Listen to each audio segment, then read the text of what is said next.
Hello everyone, Millie here, just with a quick announcement before we start the episode. There's a technical issue at the first 20 minutes of this podcast with Bung's audio. It's basically my fault. I was using the wrong recording device when we were starting off. So bear with, there's a bit of echoing for the first 20 minutes. But good news is that I'm working towards transcribing this episode and future episodes of the podcast. I'm hoping to get it uploaded onto our Patreon page by Wednesday. So hold me accountable, keep me to that deadline. And now, on with the show.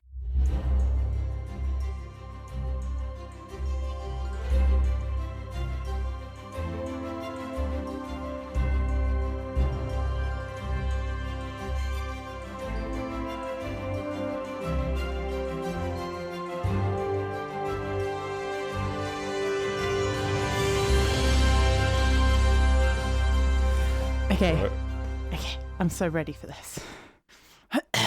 Psych myself up. Hello and welcome to the TLNe142 podcast. This week brought to you by Consensual Tummy Rubs. Wow. My name's Millie. Nice to meet you. And I'm joined as ever by Bungle. Yep. All right, Bung. There we go. Talk over you. How very dare you? I'm Why sorry. are you a man? Last time I checked, but it's questionable sometimes. It means nothing. It means nothing these days. Would you believe it, dear listener? This is the third time we are trying to record this episode. Yeah. Well, first time we were both too tired. Yeah, first time we were too tired and my Wi-Fi crashed. Second time, You ran out of storage space in your computer. I ran out of storage space on my computer. And now who knows what could happen. This could be the episode that cancels the TLNe142 forever. Who knows? It does, although, to be fair, it does now mean that our first episode is out now. And the response was really nice. People are nice. Yeah. Thank you so much, everyone, for putting up with us. Apologies for the 12-second pause of audio that seems to be pausing playback. It's to be honest, I have no idea how that happened. I look forward to putting another one in. Yeah, we'll figure out if that happens again on this one. Yeah, I'll just fill it with, do you remember that Art Attack? Was it Art Attack or was it Smart, where they used to display all of the kids' artwork and they did... Oh, yeah. Do. He's showing my age here. I remember that from Tony Hart, who was prior to Smart and used to, again, it was Tony Hart's gallery. And had that same music. And yeah, that showed my age with Morph. Morph was so good though. Yeah. Cute little adorable personality. Little plasticine thing. Yeah, wasn't there? There was another one. There was Morph and there was... Charlie. Oh, Charlie. Right. Now, we've had our little ADHD ramble. Yeah, should we get on with the podcast? So, as Millie mentioned in our post introducing ourselves on the Facebook, we asked for some questions. We did. And we got some questions. We did. We got lots of questions. They're good questions as well. We've got some lovely people in our audience. Well, they're all lovely people. Yeah. And we don't pay them anything. No. No friendship tax here. Definitely not. No. Maybe just the occasional booze and whiskey when they come by the camp. Oh, yeah. Well, I mean, that's Oily in the wheelbarrow, isn't it? Well, yeah. I've paid a stipend. I've paid for my past and present and future drinks. Does that equate to your icy wife as well? Do I get free drinks from Murdoch now? We'll have to run that by Murdoch. I think it does. Okay, right. First question, shall we? Yeah. Do you want to go first or shall I? I don't mind. All right, let's go. We'll start with Martin's question, seeing as that applies for both of us. Yep. Are you two doing any player events to stave off the long dark? Have you any good experience at player events? Well, as for doing any to stave off the long dark, we are both heading off to the Reaper's Rest. Yeah. In 2 weeks. I'm so excited. Yeah. It's on the 10th of February. Yep, 10th of February, that one. Yeah. So 10th Feb, and it's in Somerset, which is really nice. Beautiful part of the world. Near Shepton Mallet. Near Shepton Mallet, which has a fun fact from the film industry. Shepton Mallet Prison is used as a very popular filming location for BBC television series. Also has a zombie experience in it, weirdly. But who knows? Why not? Why not? Let's all go. Oh, shall we take all the Crimson Reapers to the zombie experience in Shepton Mallet Prison? Icy or OC? I would love for an icy. Next, we have to organise a player event that is in a zombie experience and say like it's a husk skirmish or something.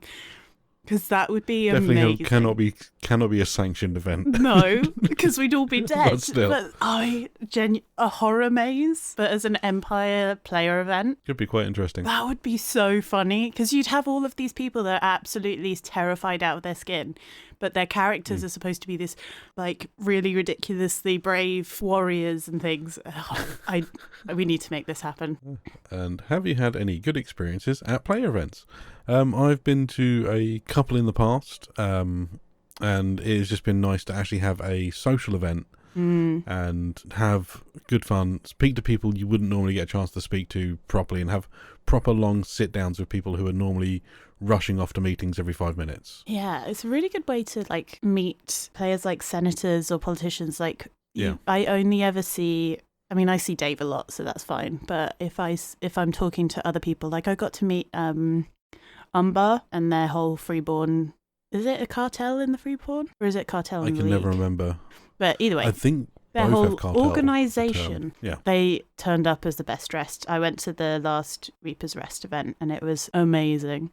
There was and it's the same for this year as well. There's a dueling contest and like an auction and things like that, which, to be honest, is slightly unfair for the less financially endowed. Yes, but it is a league event, which it is a league event. It absolutely works. I managed to get the Reapers to sponsor Agni for her auction efforts last time I went, but then I was so transfixed by people swinging their swords around outside, no euphemism intended, that I missed it entirely and completely.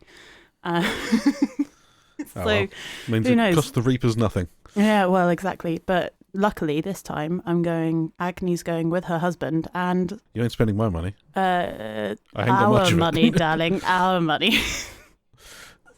You have a very expensive wife. Yeah, one event, and I learned that already. Yeah, exactly. And then there's the Area Light event in May, isn't there? At the end of May. End of May, June. Unfortunately, I can't make that one. Yeah. I really wanted to go because they do some absolutely awesome events. I've been to 2 of them in the past, and yeah, so sadly I can't make that. I'm gonna try really hard to go. Definitely well worth doing. They tend to be quite combat heavy, and you being a physic would be very useful to have there. Yeah, I think it would also be quite fun because I don't do combat really at Empire because I'm part of the diplomatic duo. So actually having a chance to test out You're basically just taking Gellert around the battlefield, showing him, this is how people fight here. Oh, wonderful. There's an escape Senator, route. have you seen this? Have you tried my pocket sausage recently? TM. Yeah, I should. But then the problem is like, I swear pocket sausage has been around for years. But I'm the one that just sort of advertises it. Maybe I need to get people to root around in my pockets next time. Then that's a bit weird. Grey area. Yeah, I could put. Maybe it would be like a. Oh, what were those things called at fairgrounds? Lucky dips. Perhaps carry a bag onto the battlefield full of sausage. Yeah. Oh, yeah. But then I eat most of it anyway. Oh yeah. You'd be surprised how many snacks I eat before I even get to the other players. So, I mean, other than that, I enjoy player events. I went to the Grand Little Mothers Ball last year, which was in Birmingham.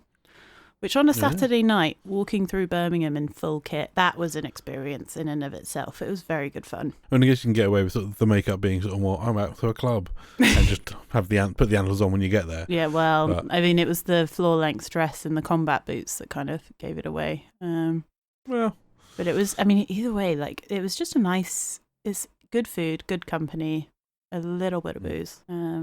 And a lot of fun. I definitely need to get along to more player events. Like I say, they just seem to be a lot more better fun, seem to be really good for networking at. Isn't it bad that like we go to networking events but we think like it's more LARP network events, so you do more networking as your character rather than actually as yourself? LARP is life, guys. LARP is life. Yeah. Next question. Right. I'm going to ask James one that is aimed at you. Oh, no. What is the one thing you're hoping to see /achieve /do at this year's Northern Kingdoms? Win more arm wrestles against witches.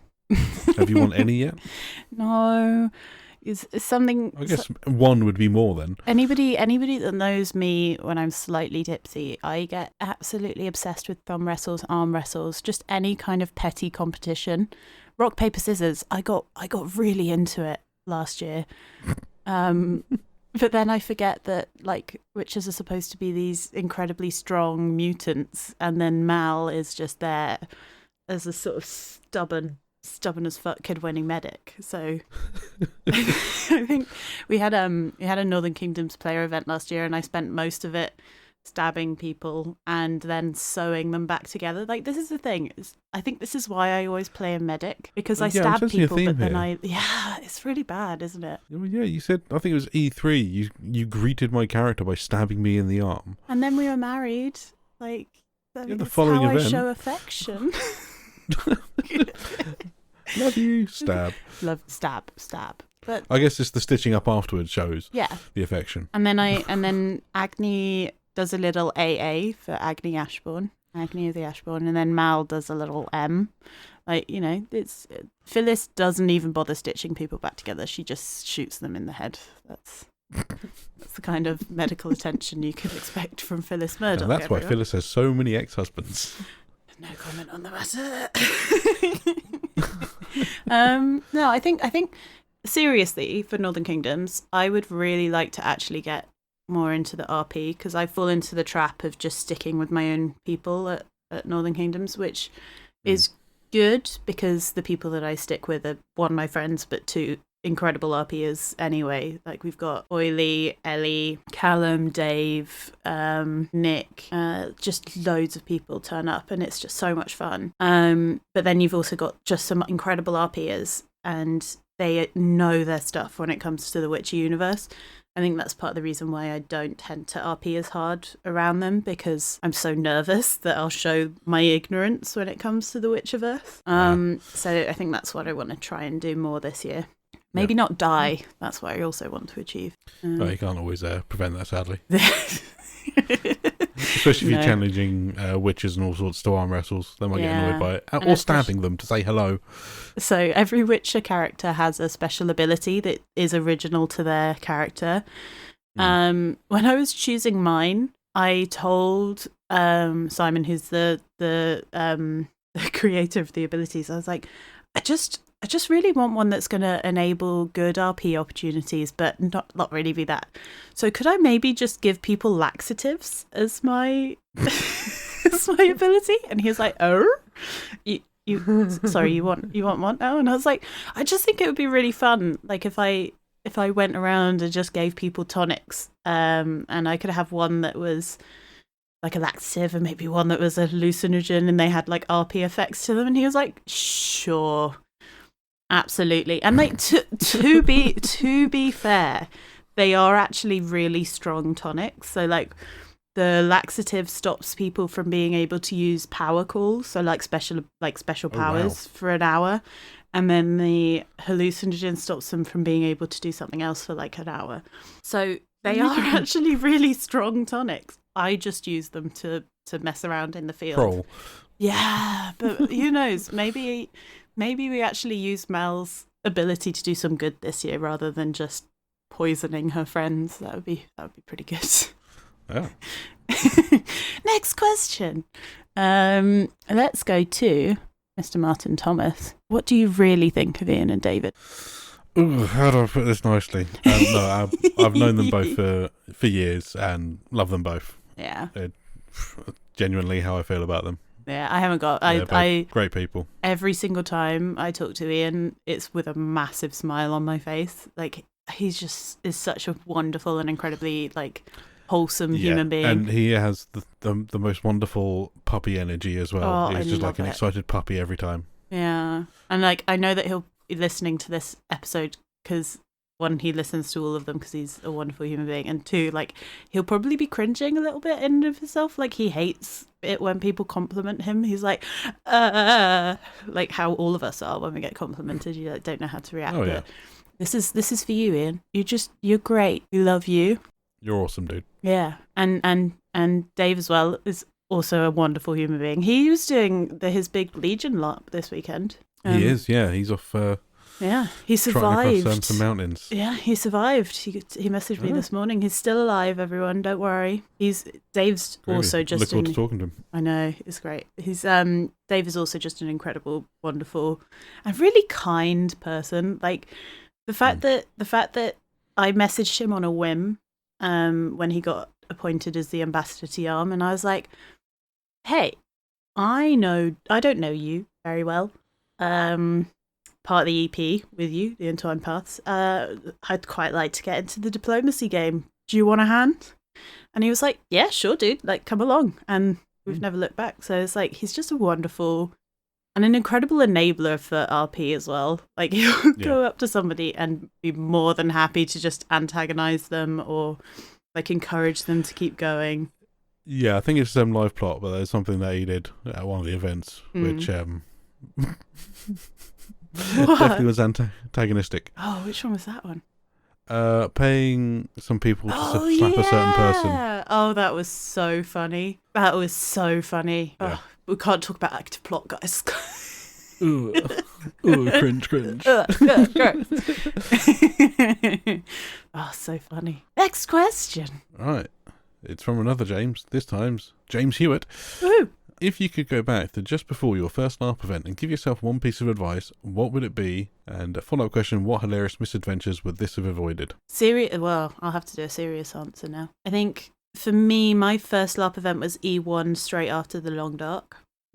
Longest Dark. That one.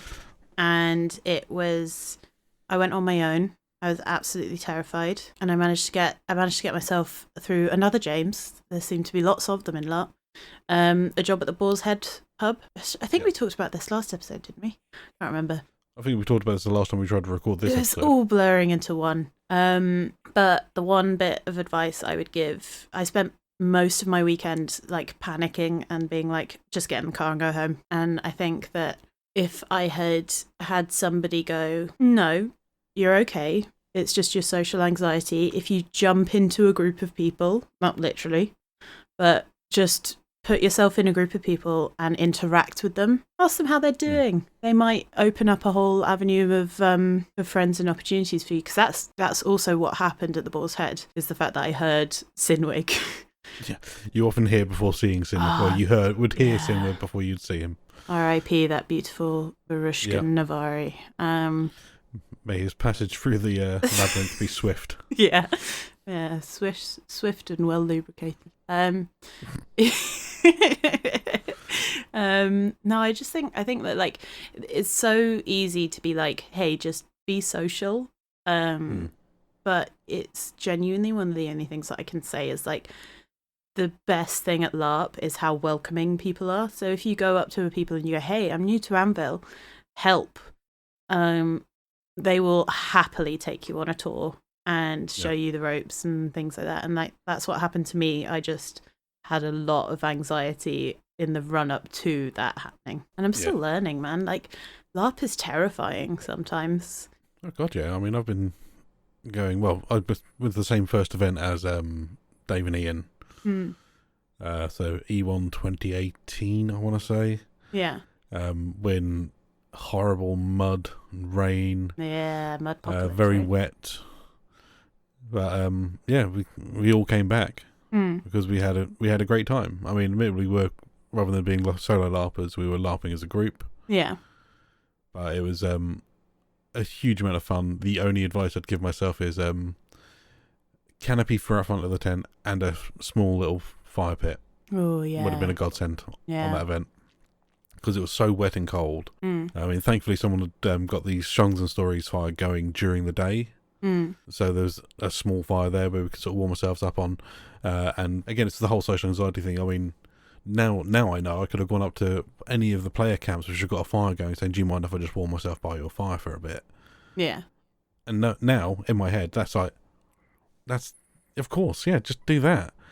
But then your first event, it's like, hello, can I please, sir, please. Whereas like now, it's like anyone like I'll see anyone cold. It's like, do you want to just chill by the fire and just warm up? Yeah. It's like especially Navari hospitality. It's like, come sit by the fire. We'll give you some drinks, give you some food, chill out. Yeah, that sort of thing is like, don't second guess yourself inside your head. The people you're going to encounter here are going to be nice and kind. So again, quite similar to your one, and also make sure you have enough warm layers and stuff. Mm-hmm. Because if it rains and things are wet, as soon as you can, change into something dry and stay dry for a bit. Yeah. Because wet and cold is not a fun time. Next question. Yep. Speaking of oily, who's your favourite husband, Millie? Keys or Wyatt? Well, I can tell you who my favourite husband at Empire is, and that is Keys. My favourite husband at Flying Lead is Wyatt. So there you are. That answers that question. Hey. Huzzah. You've also been married to Wyatt a lot longer than you've been married to Keys. Well, yeah, but I mean, there's two very different. It's like it's like you're two incredibly different husbands. Like Wyatt and Phyllis have a love that nobody will ever understand because Wyatt spends most of his weekend calling Phyllis a bitch who abandons him. And then so like, you know, it's all joyful and wonderful, and then our little Empire get-togethers, it's mainly just like nice chill and chats, and Gaius is kind of, I think Gaius is mainly like, why am I married to this? Maybe you are the same kind of husband. No, not at all. I think very highly of my wife. My wife. Yeah, my wife. Yeah, and my pipe's going again in the background, so hopefully it's not too much in the background noise. I do apologise if it is. It's woohoo! It's the joys of recording over Discord, isn't it? And then like a non-enclosed space. Maybe a Patreon stretch goal could be fund a studio space for the LARP News podcast. Well, I'm just holding down the mute button on my deck, so every time I talk, you might just have a background hiss, but I'm trying to minimise as much background noise as possible when I'm not talking. Oh, you're such a considerate podcaster. That's all right. I mean, like, we'll just have like a Millie ramble for a minute. This is great. Unfiltered Millie. Is it great, though? It's going to be terrifying. I mean, it's all right. It's okay. Hot water pipes are the dream. So, second question from our dear Oily. If someone would run your dream LARP, what would it be? You can say my name. Oily. I don't actually, like, if it was anyone, I think, do you know who, like, all I think about now is film directors. Yeah. I think. What sort of film director would you think go for, though? Oh, God. Do you know, like, either Matthew Vaughn, who's the guy that did the Kingsman films and most recently Argyle, or I think, oh God, I've gone blank. The guy who did, actually, do you know what? Greta Gerwig, a Barbie LARP would be phenomenal. Actually, yeah, Barbie LARP would be quite fun. A Barbie LARP would be great. I would be weird Barbie through and through. I am Knuff. You are. Everyone is Knuff. But yeah, I think Matthew Vaughn, if we're talking, I could talk about film stuff all day, every day, which will probably fill the time that you need to get rid of the water pipes being noisy. But yeah, possibly would. But, I don't know if people are here for a LARP podcast, not for a film podcast, sadly. But the style of LARP that I really like are the ones that don't take themselves too seriously. I think that would be something that I think Matthew Vaughn would do quite well because he doesn't take filmmaking very seriously. Yeah, if someone could run my dream LARP, if someone would run your dream LARP, what would it be? Oh, I misread the question. Well, I think, any sort of, I think there's another question later on, which is again, sort of LARPs that don't yet exist and stuff like that from Sam. So we'll probably cover a lot of that in that bit as well. But yeah, again, I think like stuff like film directors would possibly run, whether they could run a good LARP or not, they could probably create a good setting for a LARP. Yeah. You need the whole film crew, don't you? You need like an art director to come and build the set, and Yeah, and also if you'd have a director doing it, you'd have to sort of have that constant battle against their ego of this is how the story should be told. It's like, no, I'm here to roleplay and I'm going to do it how I want to do it. Yeah. It's going to be that battle. Oh, God, no. I take it all back. Film directors would be the worst people to run LARPs. Yeah. So control freaky, but I mean with good reason. Like, well, yeah, they're there to tell the story as it is, whereas a LARP's more freeform. What about like rock stars and musicians? They're all about being free and creative a lot of the time. Oh no. Oh no. I don't know. Okay, fine. Well, we'll talk about thematically what it would be. I think like a spaceship LARP would be good. Yeah, I'd love to do a decent sci-fi LARP. Oh yeah. I'd love to do a Serenity Firefly LARP. Yeah, I think if you do like one like based on sort of like something like Serenity or again in sort of the Aliens universe. Yeah. Sort of I would love to do a LARP where I'm a colonial marine. Oh yeah, that would be cute. But then you'd that you'd have to go up against a xenomorph at some point. So I get to be a colonial marine. That's true. And just doing yeah, that's fair. And just resisting the urge to quote Aliens all the time. Oh no, I know. I just use it as an excuse to bring my cat along. That would be cute. Aww. Next question. Right. Ian Pittock. Woo! He's asked 3 questions in one. Oh my God, what a selfish bastard. So, question number 1. Mm-hmm. What were the inspirations behind the characters and how have things evolved between now and then? Ooh. So, I'm going to stick with Agni, seeing as she's the one that I've been doing for longer. I always start with the names for all of my characters. Like, that's always been something that I've always done. Like, I'll go through so for Empire, I decided I wanted to be in Navarre, and then I was like, okay, what are the influences for Navarre? Like a lot of leather, a lot of not Viking, but like, you know what I mean? Like it's that sort of like a Celtic sort of vibe. Yeah. So I was like, I went and I had a look at traditional Welsh names.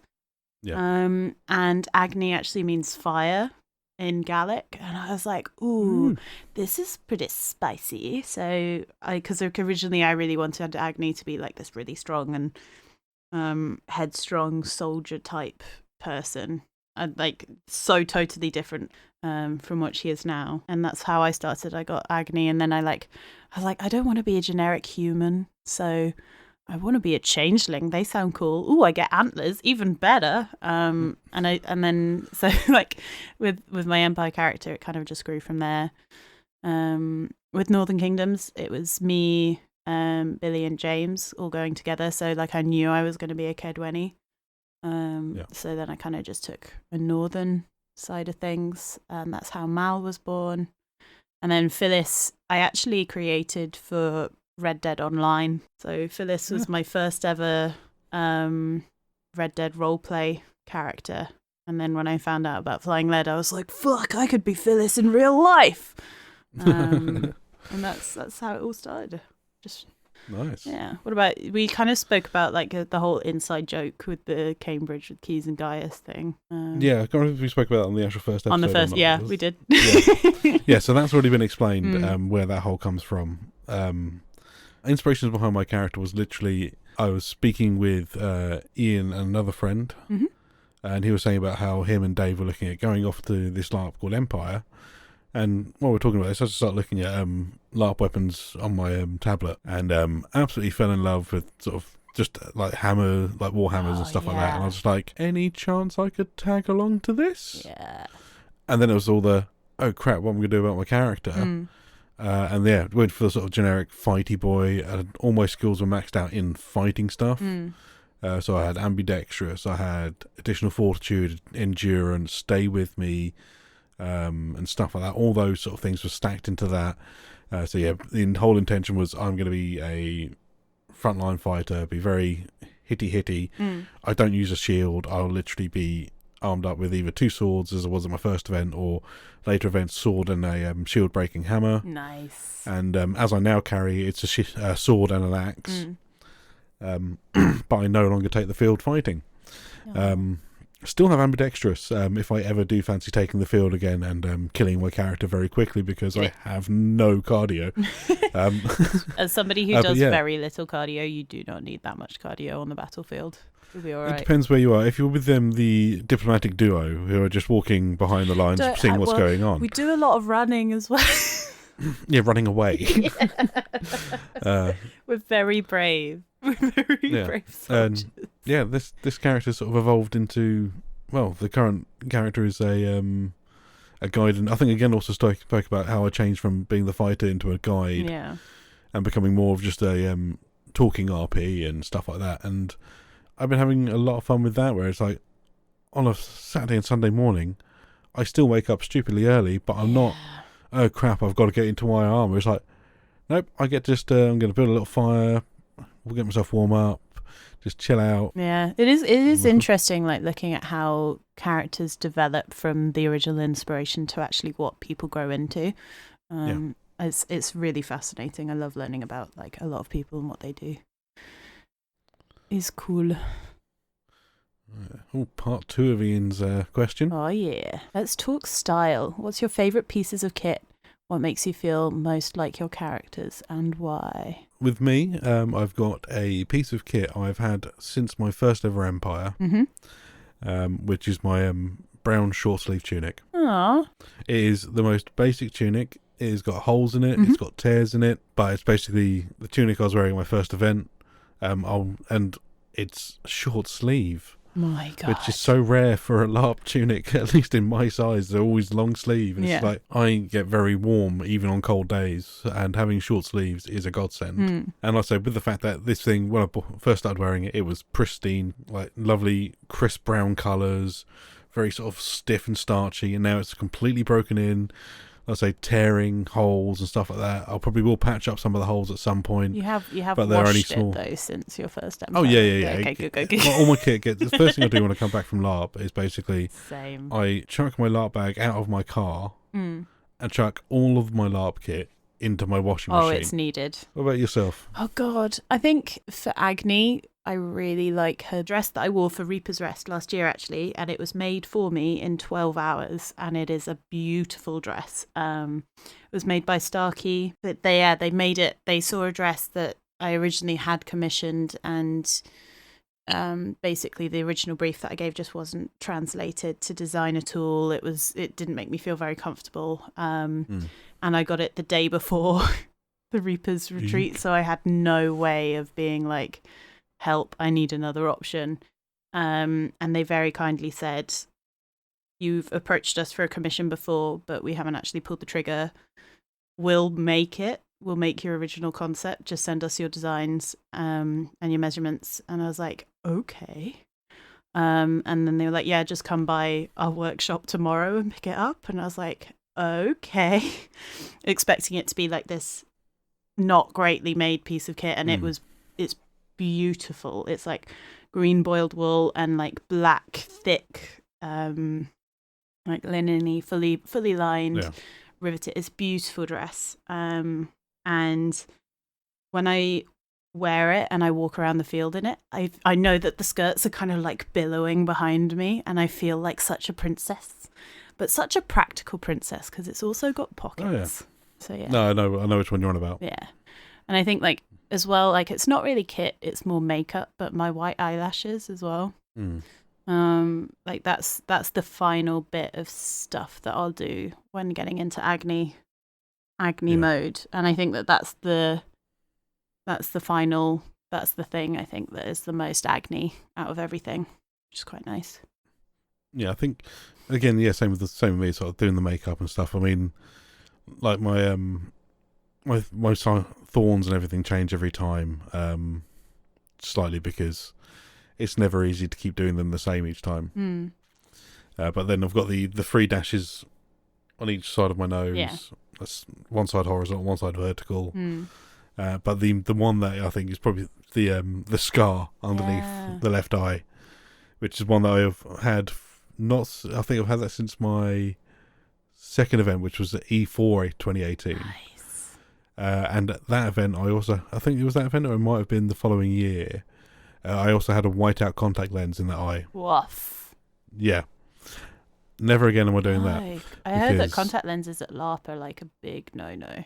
As long as you keep your hands clean and you're keeping the contact lenses in clean solution, or in the case of like, so a lot of the colour ones, you can get ones which are 1 day ones and stuff like that. So, but the issue I had was the full whiteout ones are basically like a white mesh. Whoa.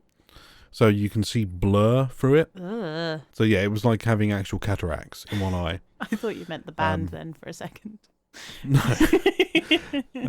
So that was pretty gnarly, and also had an incident where I'd put it in the morning, and then all of a sudden my vision cleared. Uh-oh.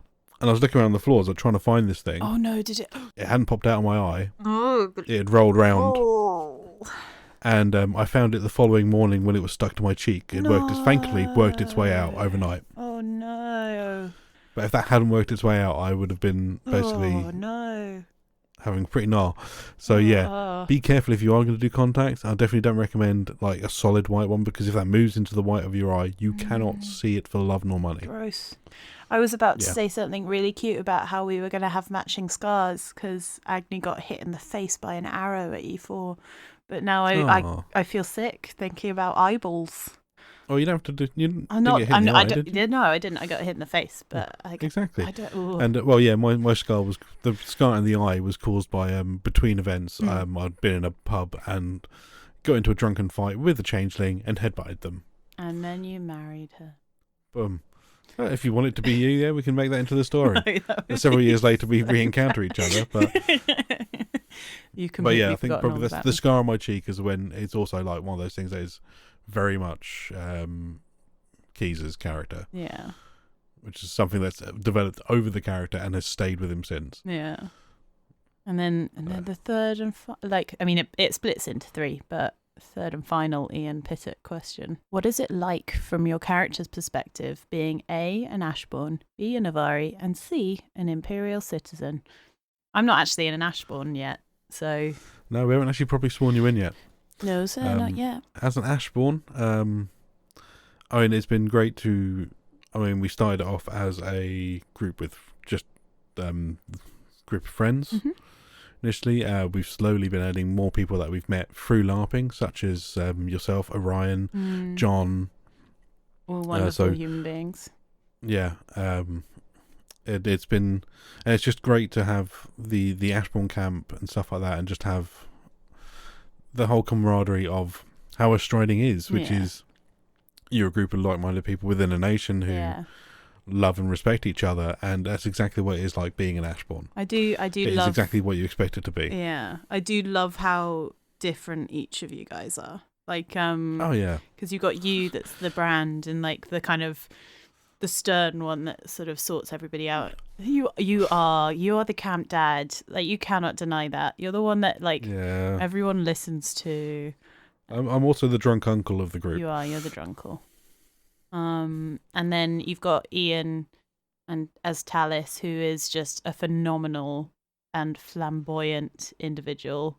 That's kind of like the emo kid of the group, where like that they're going through stuff, but they're kind of like it's sort of like the emo, but rather than being sort of like I'm so depressed, like I'm so happy. Just running around blowing bubbles about everything. It's wonderful. And then you've got Dave and all of the diplomacy and like the kind of the actual important stuff of the whole world. It's all sort of... You got Dave. And then you've got Orion and all of his like musical incredible abilities, musical talent, map making talent, and Caddock and all of their information gathering, and it's just like, super secret spy. Yes, no. We can neither confirm nor deny these harsh allegations against Caddock. Yeah, we can neither confirm that he's currently overseas spying on another nation. No comment. And which nation? Who knows? No. But I mean, what? But it's like you go to the Ashbourne camp 1 minute and Ian's like Talis is dishing out cupcakes and entertaining, and then you'll leave and come back 10 minutes later and Gellert will be having a really important diplomatic meeting there with you, with Gaius, with his head in his hands, like, oh, why do I do this? And then I'm not always like that. No, but I think that it's a good little It's a good little act sometimes. And then I can't wait to be a formal part of it. I think it's going to be really fun. And then in terms of being like a Navari, I love our whole culture. Like the fact that it's all songs, stories, tats, and scars it's like your whole, like, what do we do? The song that we sing at the end of each event when it's standing and you welcome in when they're welcoming in these new citizens, like usually people who pass their citizenship tests from the academy, it's always like little children. Painted. Yeah, it's so beautiful. Like if anybody, beautiful song, and it I cry every time. Same. It's so emotional and it's so beautiful just watching a group of people come together and just boost up people and like be like, you are part of us now, you are our family, like we are all Navari, we are all together. I really love that. And even though like, and the other thing that I love about being Navari is the fact that like it's ingrained in our system to leave. Like it's all about the trods and going on a journey, and it's okay to go away for a bit if it's all on the journey, and then you come back and you're like, this is just so nice. You're finding your way in the dark. Yeah, it's so beautiful. That's one of the reasons I switched over to making the guide as well, rather than playing the fighty guides. Like, this is where the dance has taken me, is this way, and I'm playing my guide very much as a traditional Navari guide. Yeah.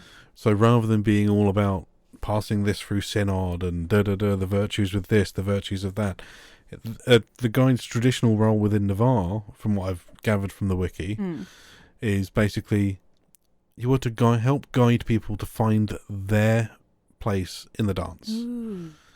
So people, if they're struggling with, do I belong in this nation, do I belong in this striding, it's like, speak to a guide and talk to them about what, like me, I'm an ambition guide. So if you're like, I'm thinking about doing these sort of things, like have a chat with your ambition guide or whatever, vigilance guides or prosperity guides, all that. But like I said, the guide traditionally would be to help you find your place in the dance. So it's like you talk with them, they'll talk you through like your thoughts and stuff like that, and just sort of beat stuff back off you. And that's the way I sort of play it, is like, so what sort of things are you interested in? And just go backwards and forwards with that for a while, and just like help that way. And that's one of the things I love about Navarre. It seems to be like, I mean, it's probably the same across a lot of the nations, where the brief can be taken, looked at, and interpreted in many different ways. Yeah. And that's the way I've chosen to interpret my guide's brief. And you are a brilliant guide. I try. I think that the thing that makes you so good at LARP is the fact that everybody comes to you for advice. That's why I'm the drunkle. You are. As well. Honestly, Can I come along to a little drunkle? I'm sure they'll be fine with it. I'll run it by the Council of Drunkles. Thank you. I'd love that. Can I be a Dran? I can either confirm or deny the existence of drunkles or inebriables, by the way. Inebriables. Yeah, no. This podcast is going to do mayhem for our incognito activities. Like, it's just going to be really enlightening for everybody. Yeah. God damn it, my murder plans. Next question.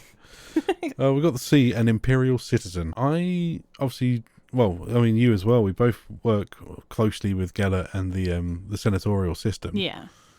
Probably me a little bit more so, considering I actually will proxy on the floor in Senate sometimes. Yeah. So I see a lot of the whole what's actually going on within Empire, as do you, I'm sure. I mean, sort of. I mean, I have got a lot more understanding of other nations within the Empire since Gellert has been the senator and being his proxy. Yeah.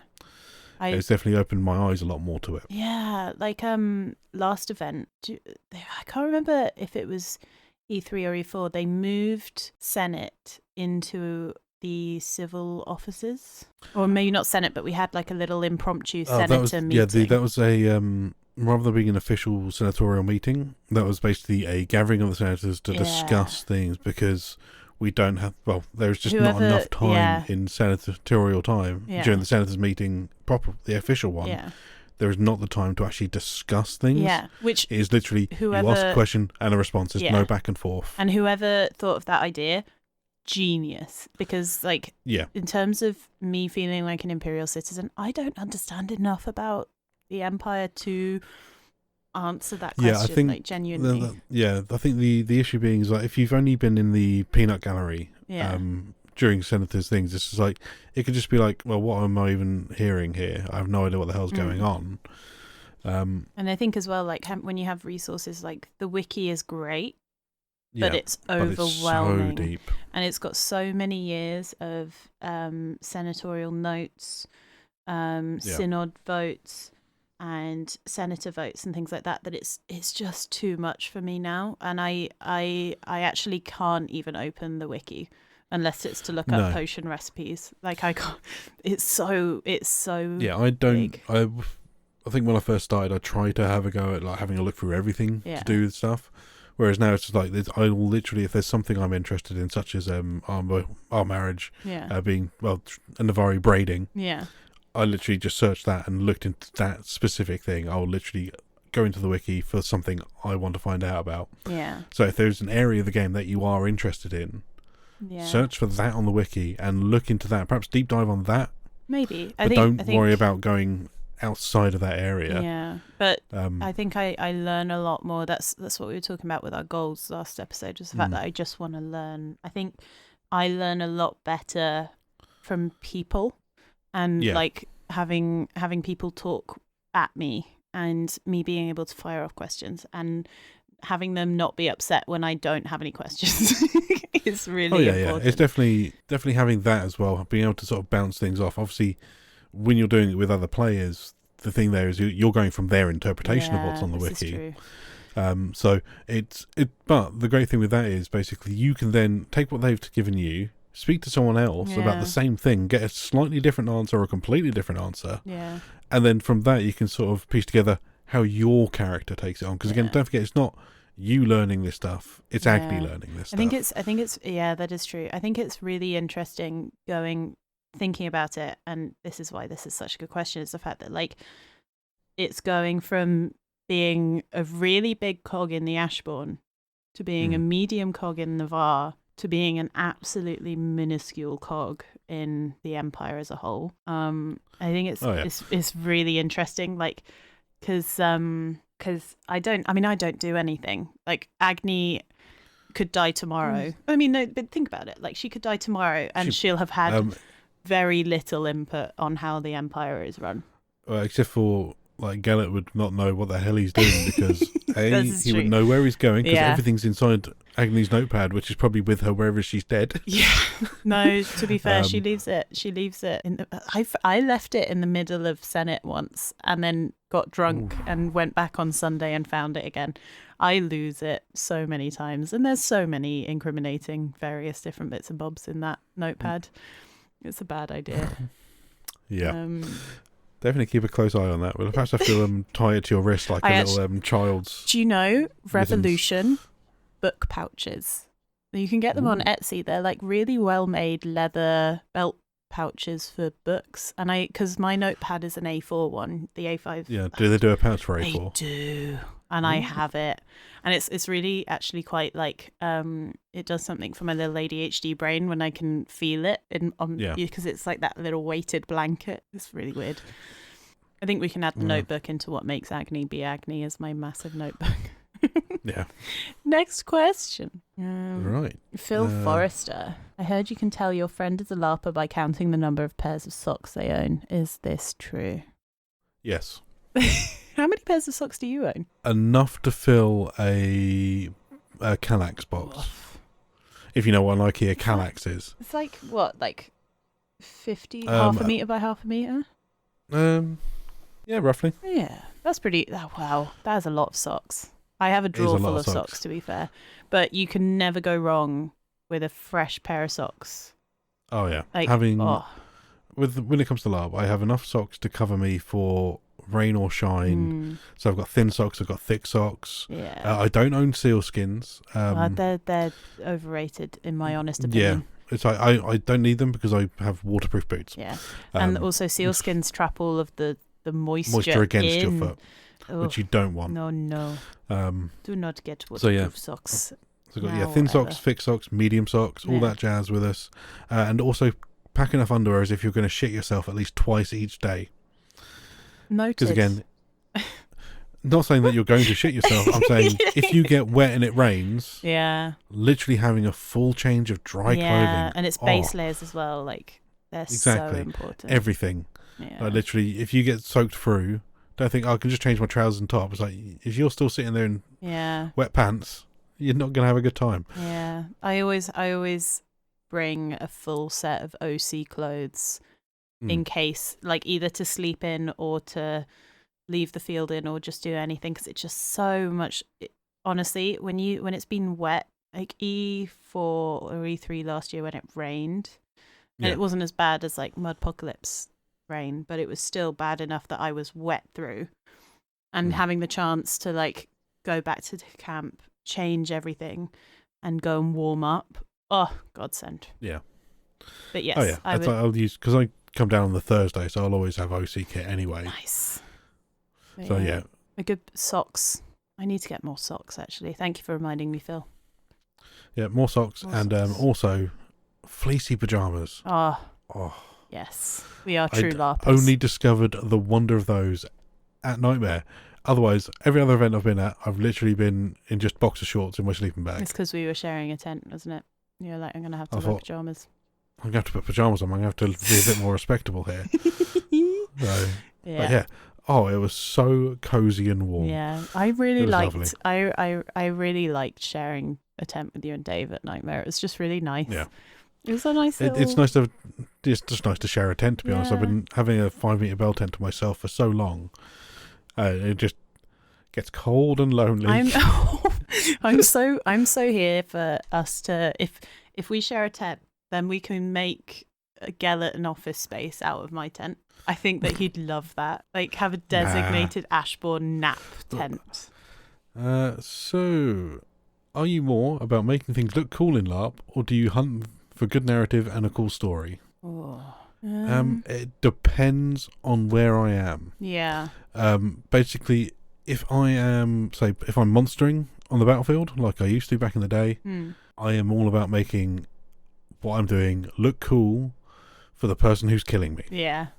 Basically, give them a good experience. That's true. I think one of the previous episodes I've been on talking about back many moons ago here now. I think it's one of the Christmas specials on, and I was explaining like some of the funnest things I've done during LARP have been dying as a barbarian. Oh, it's so fun.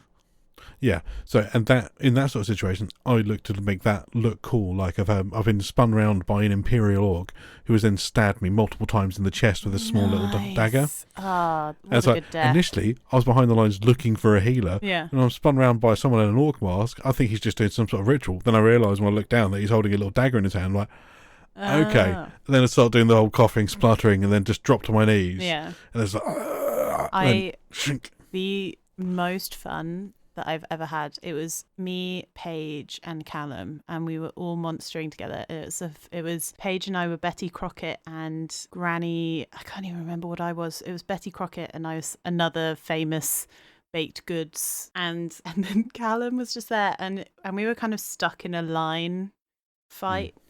And I'm ill-equipped for a line fight because I don't even own a shield. So I was like, I'll just hang back, be my usual medic self.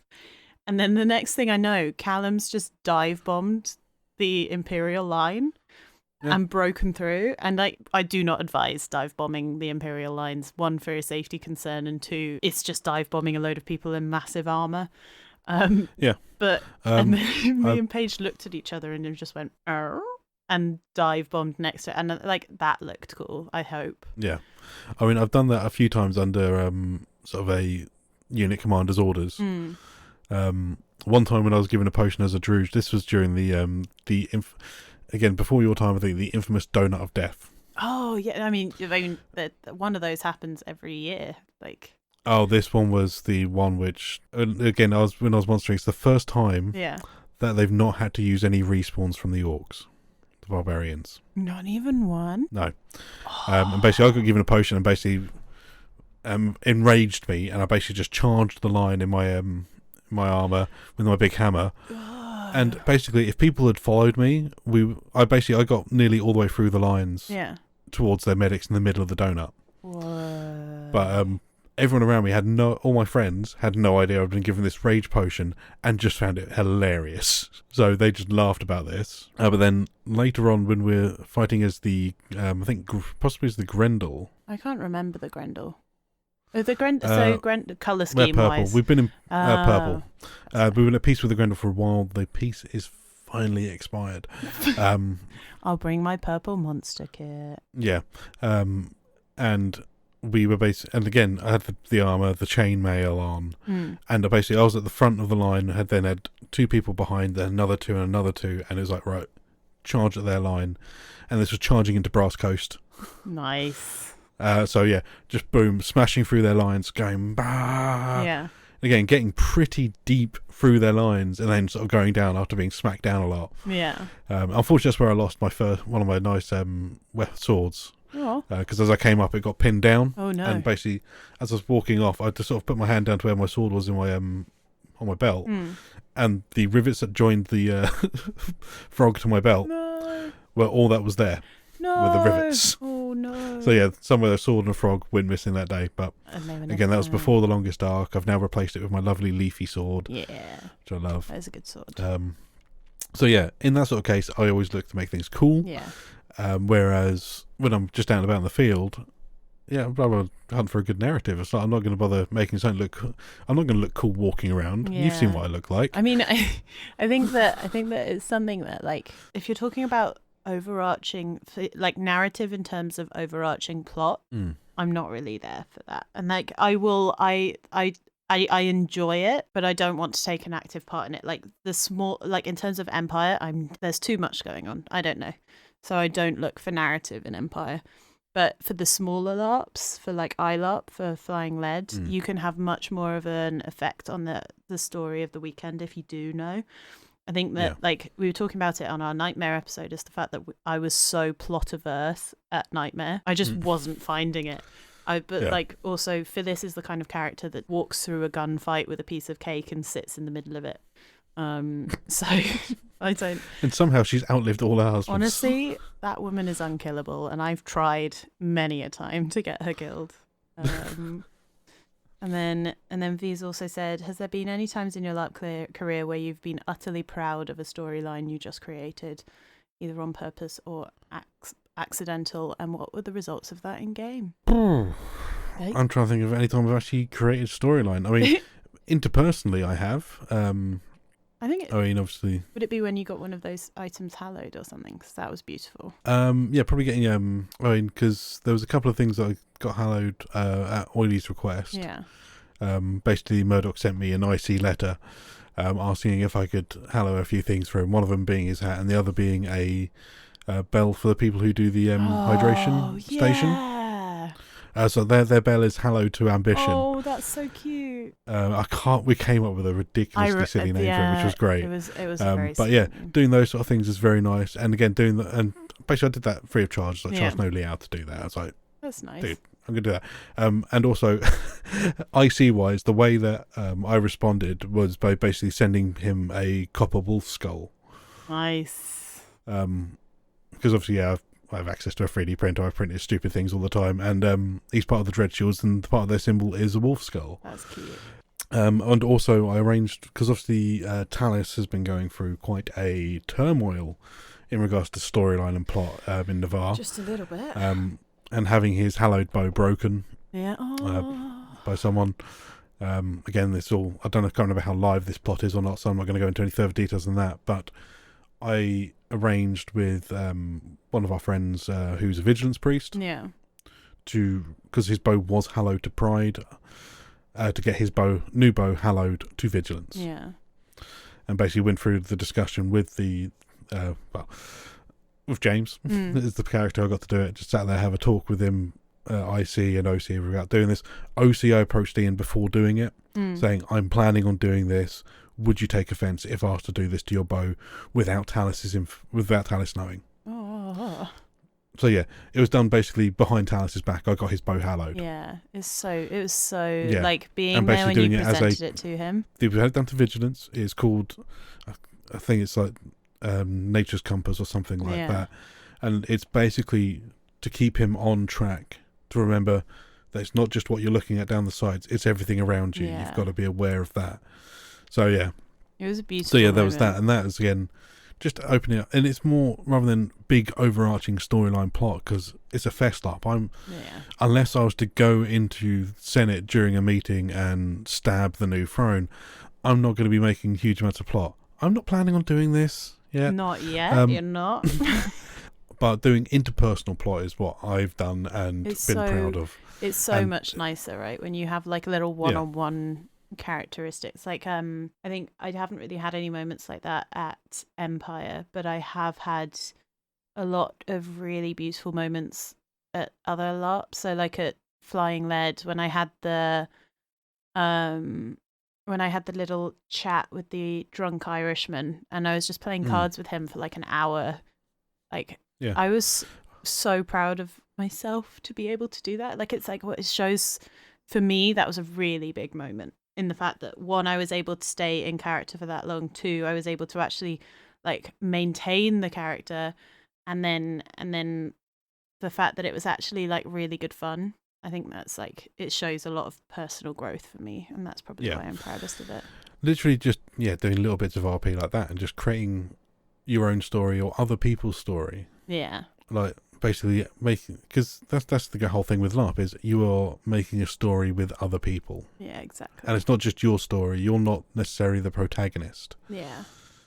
And that's the way I often see it, is that I'm not the protagonist of this story. I am here to facilitate the story. Everyone is here to facilitate. So no one is the protagonist. No, exactly.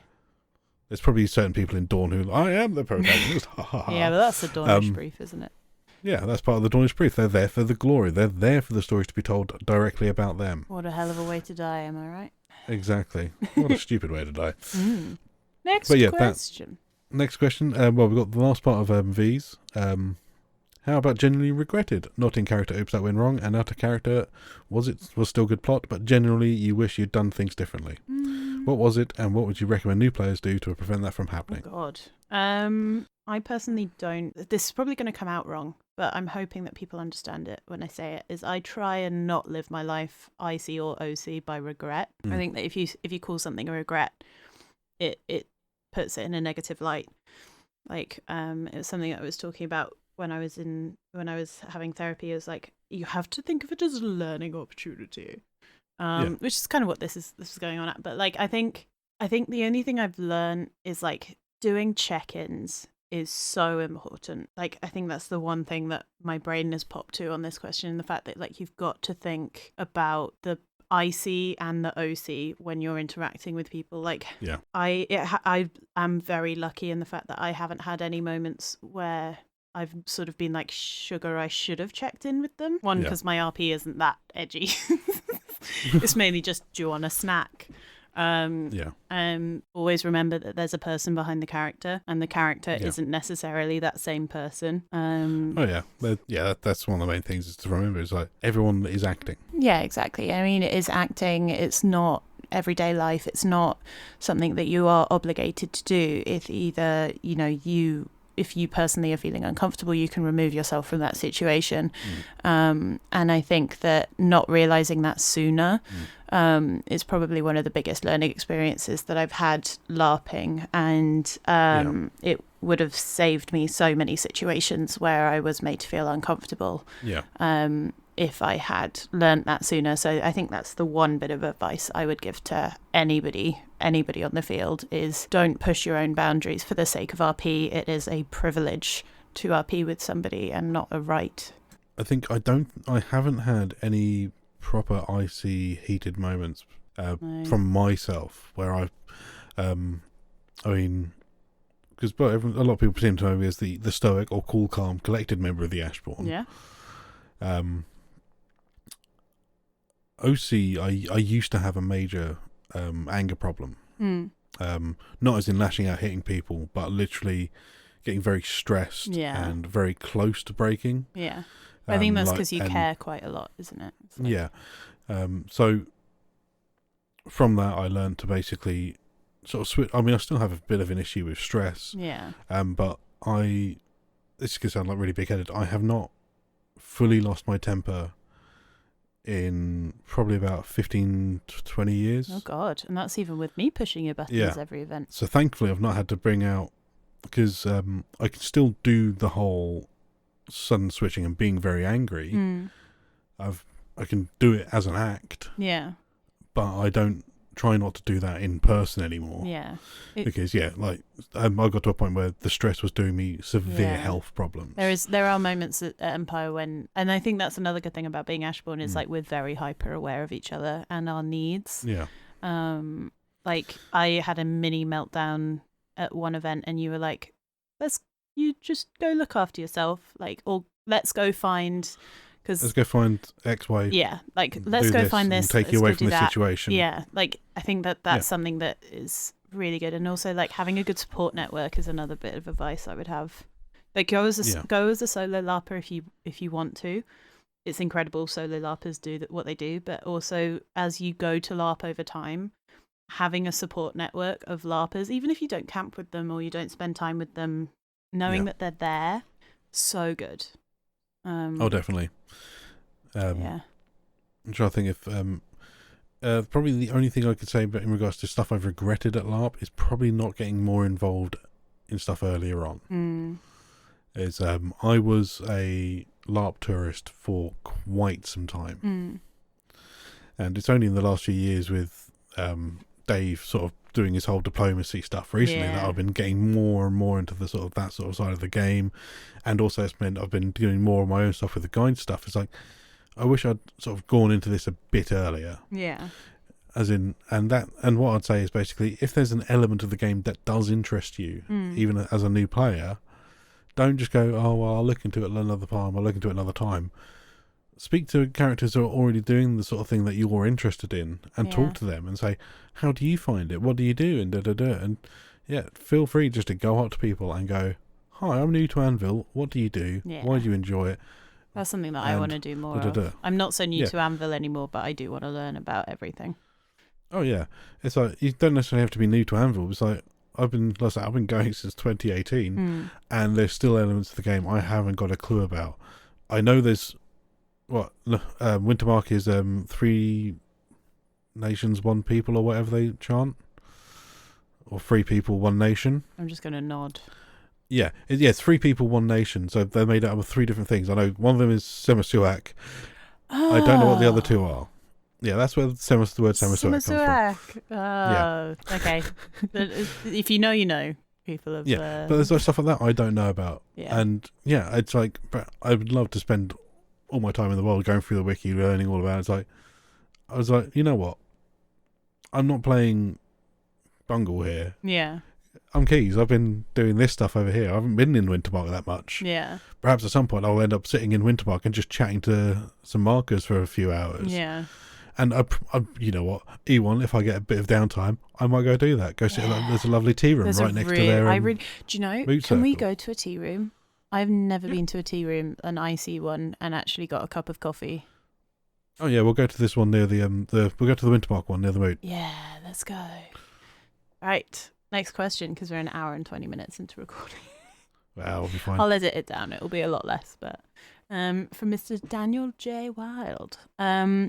Photographs. Do you prefer seeing ones of yourself mid-battle or in more candid day-to-day style shots? Personally, again, speaking of someone who doesn't really take the battlefield anymore, I mean, it was always great to see myself in battle shots, but I personally, and it's also, I do a little bit of photography as well here and there. I have done a bit of LARP photography at 1 or 2 events. Yeah. I prefer candid day-to-day style photos. It's like when you're on the battlefield, you're like obviously giving it all. Yeah. I don't necessarily look my best when I'm giving it all. I've seen what I look like after I do a lot of exercise. I'm a horrible, sweaty mess. There's one photo of Agony as she's leaving the portal, and I saw the photographer and I was like, I bet I look okay. And then I realised, shit, I'm post-battle. My dress is all askew. My antlers are wonky. Everything's got a bit wrong. Yeah. Whereas, just random candid snaps. They're the favourite ones I prefer to take. and things, and they're the ones that I prefer to see myself in. It's like, because there's a brilliant picture. I think it's one by Ben Smith, which is one of my favourite pictures. I had no idea he was where he was. Yeah. But it's a picture of Talis and Keys. Yeah, I love Talis this is holding up his coconut drink going, yeah. And there's me just pinching the bridge of my nose. I love that photo. Looking exacerbated. I think probably at the time I'm actually laughing. Yeah. But the way the photo looks, it looks like it's like, yep, it's so Keys is exacerbated by something Talis is saying. Yeah. And it's one of my favourite pictures of me out there. It genuinely, like, I love it. That photo makes me so happy. And there's also, like, at other LARPs as well, there's a really cute photo between me and Direwil. So Mal and Direwil, and what it was like, Mal had this whole thing of not knowing what kiss was in the Witcher universe, because obviously Mal doesn't do Witcher stuff. So she was like, people were asking her if she's got a kiss, and I was like, and Mal was like, no, I've never had a kiss. What are you talking about? And they're like, no, a potion, Mal. And so she's like, oh, okay. And Direwil comes up and he's like, because obviously I'm a herbalist, so I've got herbs. Yeah. And he goes, have you got any herbs? I was like, yeah. He's like, good, I'll take them for a kiss. And I was like, oh, yes, absolutely. Anything for you, Direwil. And it's like and there's this really cute photo of Direwil pressing the kiss Lammy up against Mal's face, and like the look of contentment that Mal has. It just, I love that photo. But then also all you see is Direwil's really broad shoulders, like just slamming it into my face, and I'm like, yes, this sums up. Like the corny phrase of a picture paints 1,000 words. Yeah. Finding it in the candid little moments where you're sharing a little joke with your friends, or finding the moment where there's a really beautiful Ollie Facey one about the throne election, and it's the moment that the election results were there, and there's the Varushkan throne elect in the center, and just everyone, like, they're surrounded, and it's just the look of shock and joy on their face, and it's such a good photo. Because it kind of shows the scale of it all as well. But then also you've got I'm in photography talk now. So Say We All Photography, the person that does the character shoots. So they did a Talis, a Talis one, and it's like, I really would love to get an Agni Gellert Keys one. Where it's like Agni trying to like feverishly write everything down, and then like I think that would be really cute. So there's I'm going to add in a third category of like not candid but sort of slightly staged photos are kind of fun. But yeah, I definitely prefer candid to mid-battle, but you can get some epic battle shots. There's some amazing mid-battle shots. Yeah. Definitely my favourite, both to take and to see, not necessarily even of me, just of anyone at LARP, is that sort of candid, because there's also a lot of the time with the candid ones there's so much emotion that can be captured in that picture. Like so I've seen candid pictures of people outside, I mean this is obviously post-battle and stuff like that, where someone's been brought off the battlefield either terminal or dead, and you've seen the people who weren't on the battle, and it's just capturing that emotion in that moment, and capturing that for that person. It's really it's so good. Yeah. There's a lot of really, and I'm like, thank you to anyone who takes a camera with them to any LARP. Everyone who does it is incredible. Ben, the ones that I know, Ben Smith, Ollie Facey, Daniel, everyone, like Gorgon Photography down at iLARP. Yeah, people that take so much time to edit, to collate, to take thousands of photos of a whole event, and then spend hours afterwards editing them all. And like, buy your photos, people. Buy them, support your artists. Or if you can't afford to buy them, if you're going to use them anywhere, especially on your socials, credit your photographers. Yes, so important. Because there's nothing more irritating than coming across a photo that you've taken, and that person's just posting it without saying taken by so and so. Yeah, it's that's all it takes, is just a single line saying photo taken by, then like either tag their photography page, or a link to their Flickr or something, or whatever they use. Yeah, they're incredible human beings. So good. Yeah. Or if they watermark the picture, don't crop or take out their watermark. Yeah. Very important. Without buying the picture. Yeah, it's true. There are some people whose their livelihood is taking photos. Yeah, it's so true. So, but yeah, don't take the piss. Yeah, they're all incredible and wonderful. Respect people. and love your photographers. Yeah, and try not to. I know it's difficult. Try not to spike the lens. Oh, with your weapon? You work in IT. No. Spiking the lens is when you look directly down the camera lens. Oh. If you spike a photographer, try and avoid that. Oh, we call it staring down the barrel. Oh, I call it spiking the lens. Oh, I thought you meant like literally stabbing. I'm doing well. We're doing good. Next question. I'm teaching you the old lingo there, young lady. Thank you very much, darling. Shall we do the next question? Yeah, so this one's from Adam Palmer. Mm-hmm. What's the most disastrous thing that could happen, short of player death, that could befall your characters, from both you as your character and as the player's perspective? God. I wear a kilt a lot. Wardrobe malfunction. Marilyn Monroe. Yeah. I don't go full Scotsman with the kilt. A wardrobe malfunction is always the worst. Would probably be quite disastrous. Yeah. That's more from a player's perspective. Rather than character perspective. Keys would probably find it hilarious. Yeah. You'd probably stand there with pride. Especially if Keys in his head was going full traditional kilt wearer. Yeah. Like, yeah, it's gone. I don't care. Hero pose number 379. Exactly. All out in the wind. Oh, yeah. Well, I mean, there's obviously that, which is the sort of slightly silly answer. I mean, obviously I'm going down the religious route. Oh, God. Yeah, suddenly deciding, you know what, and saying something about how I feel about the virtues and being declared a heretic. Oh, yeah. See... Despite being an ambition priest, if I say something, I feel this is how I should be following ambition, and someone goes, no, you're not, you're a heretic. Yeah. And then that, getting the whole Inquisition involved would be... For a character perspective, would be disastrous. From a player's perspective, great game. Would probably actually be a great game. Yeah. I was thinking about. Please don't just accuse me of heresy just for shits and giggles. Heretic. I mean, we touched on this very briefly in the last episode. I have not learnt filters yet, nor have I learnt that consequences are a thing. Actions have consequences. No, they don't. It's the Navarre motto. Nah, they don't. I can stab. I'll tattoo that onto your face. Agni wakes up in the middle of the night with keys, just consequences on Agni's forehead. Yeah. But then she'd never see the consequences, though. You've got to do it on your own. Oh, understandable. I think. Well, every page of your notepad, I'll just write consequences at the top of every single page. Oh, no, well, good luck to you with the effort. There's a lot of pages. I'll buy a stamp. I think Agni's main problem is drunkenly talking to people that she shouldn't. Well, I've noticed Agni do it a couple of times. Where it's like, you should not be saying these things to these people. Do you remember we were talking to the Cardinal of Vigilance, and I may or may not have been saying something that's may or may not have been slightly heretical.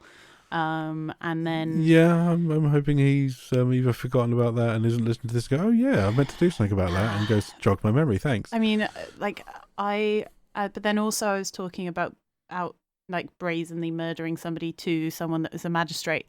I didn't know they were a magistrate at the time.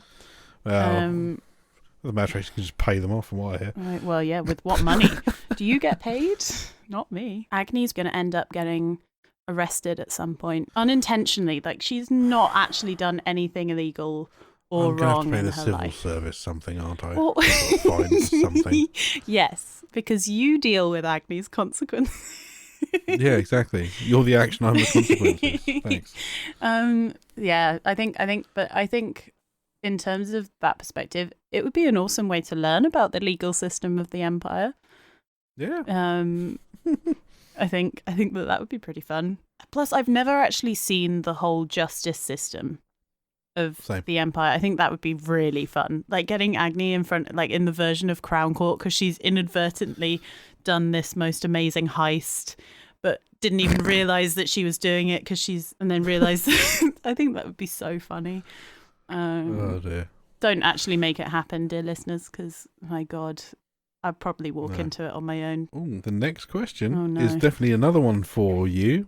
I don't know. From James Farr. Uh-huh. Can you stop stealing Billy and I's weapons? Oh, no, that one's for you, isn't it? No, but in my response to that one is, I will keep returning your weapons and try and stop her from doing it. Okay, can I stop stealing the weapons? Yes, I can. Will I stop stealing the weapons? No. You've got to just be more vigilant. For a small fee of 10 thrones, I will stop per weapon. I will stop stealing your weapon. Per event. Per weapon, per event, exactly. It's a subscription fee. Agni Aras. Yeah. Next question, shall we? Yeah. From our dear Sam Wheatley. Are there any LARPs that you would want to go to that don't yet exist or are so stupidly pricey that it doesn't make any logical sense yet? I did touch on mine earlier. Would be a sci-fi LARP. Spaceship? Not necessarily even on the spaceship. We had a huge chat in one of our group chats a while back in regards to basically creating our ideal sci-fi LARP. Yeah. And how the system could work and what you could have for this and that and the other. And just to try and figure out how to make that a reality. Yeah. So that's one that, in my head, it doesn't exist yet because it's one that I created with a group of friends over a Facebook Messenger chat group. Nice. I would love to bring in more airsoft to my LARPing life. I know that there are airsoft LARPs out there. I've got enough airsoft weapons to sink a battleship. Was it Blind Dogs? The one that... Yeah, the one Dave and Callum did years ago. Like something like that, post-apocalyptic, close CQB is what we call it in the good old soft lingo and army lingo. Is like so close quarters battle. Yeah, would be really fun. A lot of people that I've spoken to about airsoft versus LARPing and all of that is like the having to wear iPro and safety equipment constantly ruining certain people's immersion and things like that. I wouldn't have an issue with it personally. No, but you could also combine that into a game where like you all have to wear gas masks to stop yourselves from suffocating to death. Yeah. Hence the reason you're wearing a full face mask and visor. Yeah, that's true. In terms of LARPs that are so upsettingly expensive, a lot of the really small LARPs, there's a couple of them in the UK, but also a lot of the like Scandi LARPs. Yeah, one I'd love to do is Drakenfest in Germany. Yeah. Which I think there's the 5-day one. Again, it's not only is... I mean, the cost of LARP, I was just looking at the cost of tickets, it's between 145 to 250 euros per ticket, depending on what bracket you manage to get into. Yeah. But it's also getting across from the UK to Germany with my kit. Yeah. And the options there are basically, do I fly and have extra luggage hold for my kit? Or do I drive from the UK to Germany? If you get enough friends together... and you rent like a minibus or something, then it can actually kind of like sort of even out on the cost. But it is just about it's just an expensive hobby in general. I'm very fortunate in the fact that I can afford it right now. But I keep on looking at all of the LARPs that I want to go to that we talked about in the last episode.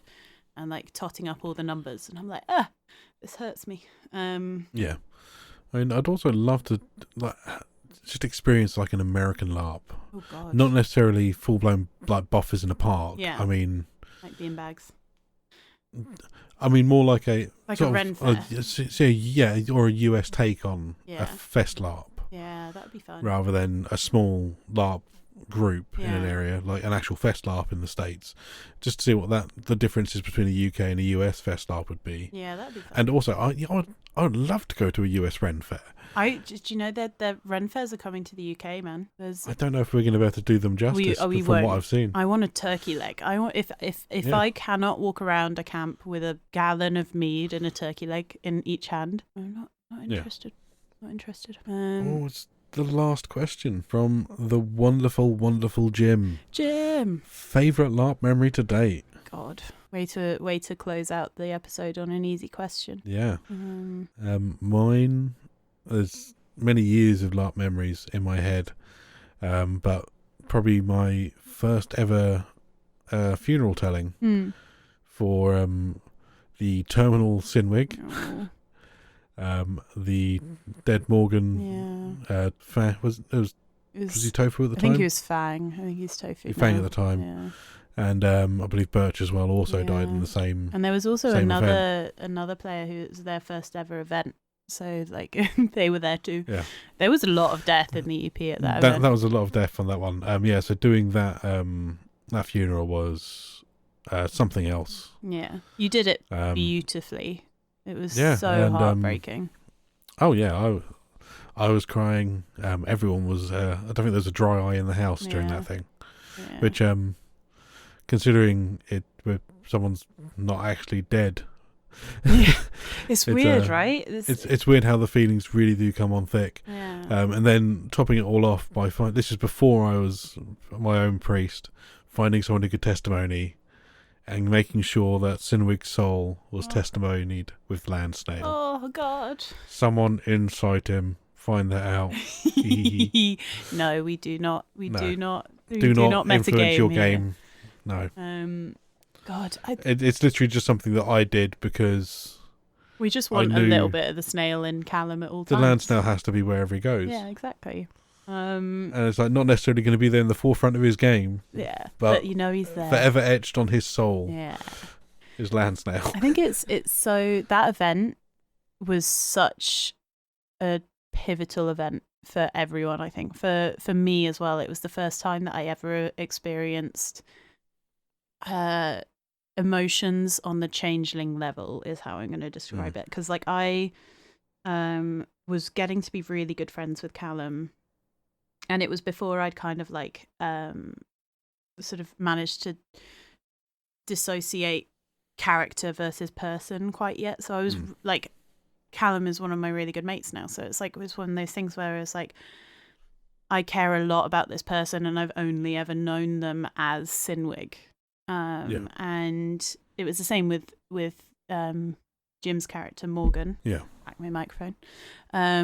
So Jim's character, Morgan, was the first person that Agni properly met, which we talked about last episode. And it's just kind of like, it was really hard for Agni to see Sinwig. And I remember it clear as day, like, because I kind of knew it was coming because we talked about it OC. And I was like, I'm ready for this. It'll be fine. I'm not going to get emotional. And I was keeping an eye on Callum throughout the whole battle. And then he vanished. And I was like, what is going on? And then I looked away and he was leaning up against a tree covered in blood. Yeah. And it's hard when you see that happen because you kind of want to go up to someone and be like, oh, mate, no. And then you're like, I can't, like, because also character deaths is so personal to that person as well. Yeah. Like, we take from it what we do for ourselves, but also for them. It's so big. And I think watching you guys, who'd been LARPing together for so long, do that telling and watching your reactions, it was beautiful. Like, that's the only word that I can think of. It's like I had heard rumour that he was planning something soon. Yeah. And I remember before everyone went out in the battle, I was arranging for everyone to be anointed because of my asthma. Oh, yeah. And he was like, oh, I've already been sorted. And I was like, oh, have you? Oh.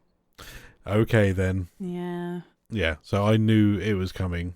It was a lot of tears. And then, but Morgan died on a skirmish. It was the one skirmish I've been on at Anvil. And Agni's closest friend died. I was like, motherfucker. But it now gives us in a great bar in the Marches. Oh, yeah, it does. There are other bars available. But if you do happen to go to the Blind Eye, they do excellent eel milkings. I think that whole event is my favourite LARP memory in terms of Empire. In terms of like other things, there is one that stands out for me from Northern Kingdoms, which was in my first ever event. And it was down in the caves. Yeah. So if you want to listen back to the Down in the Caves episode for Northern Kingdoms, it was a weird LARP. I'm spending 2 days underground. Isn't good for the head. It's strange, and also the conditions down there. You're always slightly damp, as well, because obviously you've got everybody breathing condensation, but then you've also got like it was a damp weekend and it was chalky soil. Ooh. So the walls were damp, the rocks were damp, it was just damp. Moist, for anybody who doesn't like that word. But I remember being Northern Kingdoms was the first small scale-ish LARP that I'd gone to, and it was overwhelming for me because, again, I didn't know the lore as well as I possibly should have done. And everybody that was there had already got very close-knitted friend groups. So I was kind of there and I was like, I've made it. And again, like the anxious Millie brain came in and was like, I've made a huge mistake coming here. I shouldn't be here. I just want to go home. And luckily I stayed because on the evening of the Saturday, we had this big push for all of the new players who had never done Northern Kingdoms before. And I had the best encounter with a monster that I've never even seen in my life. And it was when I was with James Cosmophile, who was helping Mal in the caves to rescue two dwarves who had been crushed by a rockfall. And so I was healing and I was like, it's fine. And like in Northern Kingdoms, the trauma cards are real. There are so many of them, and they all have like the broken leg ones, you have to set the wounds, like you have very specific steps that you have to go through. Phenomenal medical role play. It's so fun. But so I was trying to knit this person's leg back together. I was trying to brace it, put bandages on it. And then I hear trauma ref behind us, who I didn't know this at the time, was the monster sound for a Striga, which is just a scream. But it's one of those zombie screams. Ooh, fun. Which when you're in a cave with zero light and nothing but red light to see from, and you hear it so close to you, truly terrifying. Like it was, and I didn't literally, but I figuratively shat myself. Just say, is that a new Kex point? Yeah, it was terrifying, and I remember just slowly crawling back through the caves and being followed by this screaming noise, and then it was horrible and terrifying, and the most exciting moment I think of my LARP career. It was so fun. And then I had to do a whole and then it really kicked off. I literally dropped these people with the other surgeons and was dragged out again. And there was a brain worm in someone, in a corpse. So naturally, we bring the brain worm back. And then the creators brought out this whole prosthetic head scenario where we had to operate on this person's head and to actually extract the brain worm. And they created a little model for the worm. They had jelly inside the skull. They had prosthetic skin. They had like proper medical tools. Like we had scalpels and everything. And we had like very specific medical role play cards.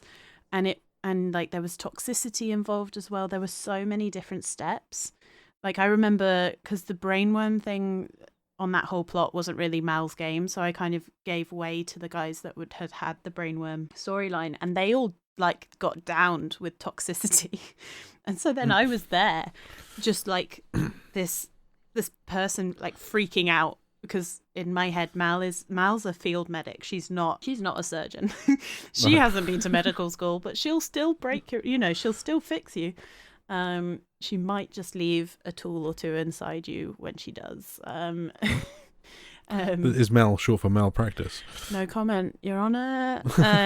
But yeah, so I had had this most amazing moment where it was just me and two refs, and the two refs were just watching, and I felt low-key honoured that they were spending so much attention on me, and I was like, this is honestly insane. It's so fun.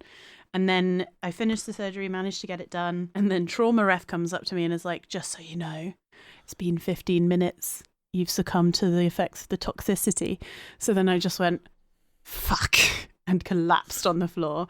And it was just, I loved that moment so much, because then when your eyes are closed and you're unconscious, all you can hear is people around you, and it was the hearing of there was one player that legitimately just walked past my body on the ground and went, huh, okay, and then just carried on his way.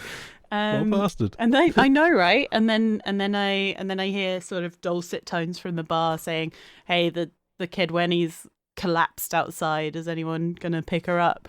And then I remember Billy and James coming out, and Billy picking me up off the ground and just like doing a kid when he slapped to wake me up out of it, and it was so fun. Honestly, like little moments like that where you just feel like the main character. Yeah, they're so good. And then you're like, I'm so happy with only having snippets of being the main character. I do not want to be the main character for the whole time. Definitely, this goes back to what I was saying earlier. Is that you're not always the protagonist in the story. No. I'm so happy not being the protagonist. No. Leave that to the person on the throne. Yeah. Good luck to you. Have fun. Hope you don't get vetoed. I'm so excited for E1. Oh, E1's going to be great. It's going to be so good. So we've got Reaper's Rest in 2 weeks. Yep. Then we've got, and that's February. We've only got 2 months. Yeah. And then we'll be back in Anvil.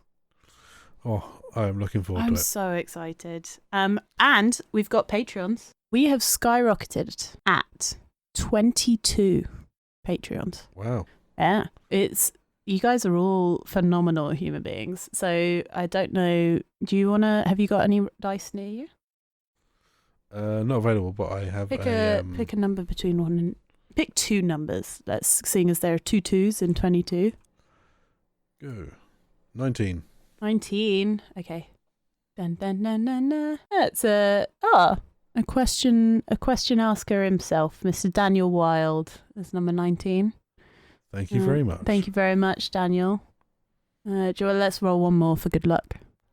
Okay, well, 15. 15. Here we go. I quite like counting. This is very good for my maths homework. 1, 2. I'm getting there. It's Obi Rose. Thank you so much, Obi. Thank you very much. Yeah, you guys are awesome. You keep the lights on and the server going. We'll try not to have a sudden blank silence at some point during this episode, but if there is, we do apologise. Yeah, just bear with us, dear listener, as we. I'm pretty sure that for the first half of this episode, the recording device was wrong for my. Yeah, so setup. You might hear me a little bit of an echo. Yeah. You might hear my hot water pipes going off in the background. Yeah. I do apologise. It's the change, and hopefully every episode will get better, and we'll learn and we'll evolve. And any tips, comments, advice that you guys have got, we'd gladly. I as the person that edits it, would gladly take anything. So feel free to email us at thelarpnoobspodcast@gmail.com, or find us on Facebook, The LARP News Podcast. We'll see you guys. We'll see you guys in a few months when it's not the long dark anymore. Yeah. Strength of the Empire. Strength from Navarre.